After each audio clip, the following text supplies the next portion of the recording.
Alfred Schutz fue un filósofo y sociólogo nacido en Austria. A los 40 años de edad, tiene que emigrar a los Estados Unidos y de inmediato se integra a la nueva Escuela de Investigación Social de Nueva York, donde dicta clases de fenomenología. La fenomenología es considerada una forma de hacer sociología que se basa en afirmar que el objeto principal de esta disciplina consiste en comprender el sentido de la acción social, es decir, el sentido que las propias personas le dan a sus acciones y a las de los demás. Las estructuras de significado en las que se sostiene la fenomenología de Schutz se compone de tres variantes. La primera dice que el significado que los individuos dan a sus acciones y la comprensión de ellas. La segunda dice que las interpretaciones de la conducta de los otros. La tercera dice que la autointerpretación de las acciones propias. Alfred Schutz se identificó con las ideas de los filósofos alemanes Max Weber y Edmund Husserl, pero tuvo como principales detractores de sus ideas a todos los positivistas de la época, como los filósofos estadounidenses Ernest Nagel y Carl Gustav Empel. Schutz afirma que la ciencia social es fundamentalmente subjetiva porque se interesa por comprender las acciones que llevan a cabo las personas e instituciones en lo que le va a llamar acciones sociales. Las ciencias sociales, para cumplir con su objetivo, necesitan tipos ideales que se encarguen de construir y explicar el significado de los contextos, los cuales son por eso subjetivos. La disciplina que se encargará de estudiar dichos aspectos le llamó sociología comprensiva. Desafortunadamente, Schutz murió sin poder presentar en una obra el resultado de 27 años de estudio y búsqueda acerca del mundo de la vida social y su análisis científico. El mundo social-cultural se compone entonces de dos aspectos. Número 1. El de las relaciones e interacciones de los hombres, sucesos. Número 2. El de las interacciones y relaciones que se dan entre las instituciones sociales y el mundo cultural en que nos desenvolvemos.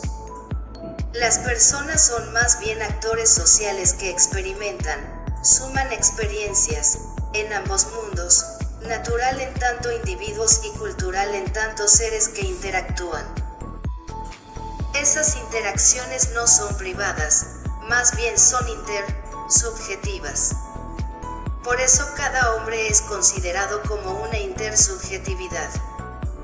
Una diferencia importante que se debe señalar, es que desde la visión de las ciencias naturales, positivistas, medibles, objetivas, las ciencias sociales presuponen, en el sentido de admitir, la realidad social, desde antes que comience la indagación científica de la que ellos se encargan.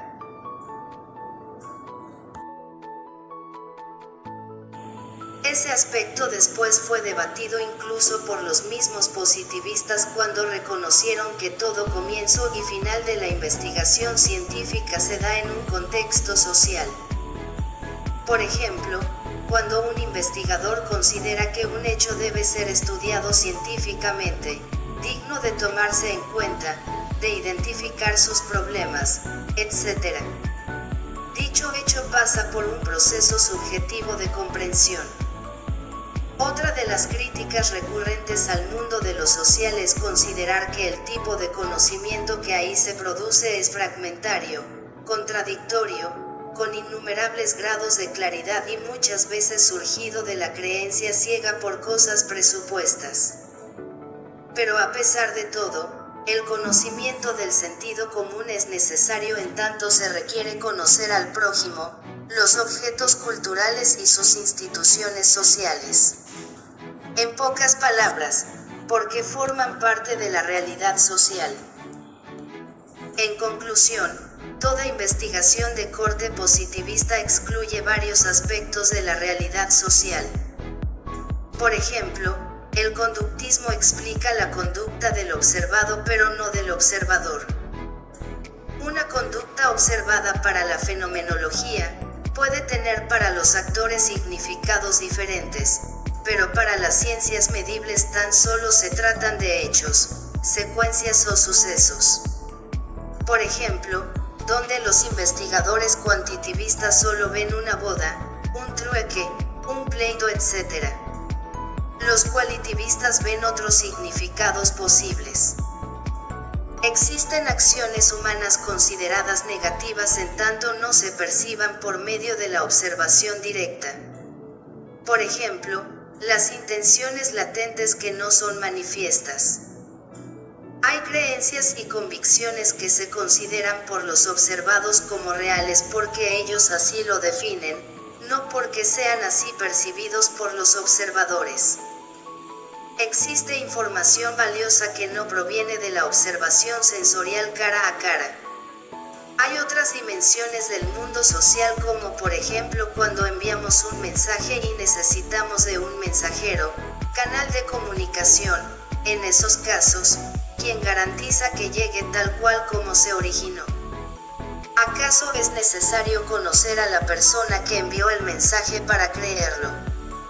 Se necesitan conocer o haber visto todos los lugares, para poder creer lo que pasa en ellos.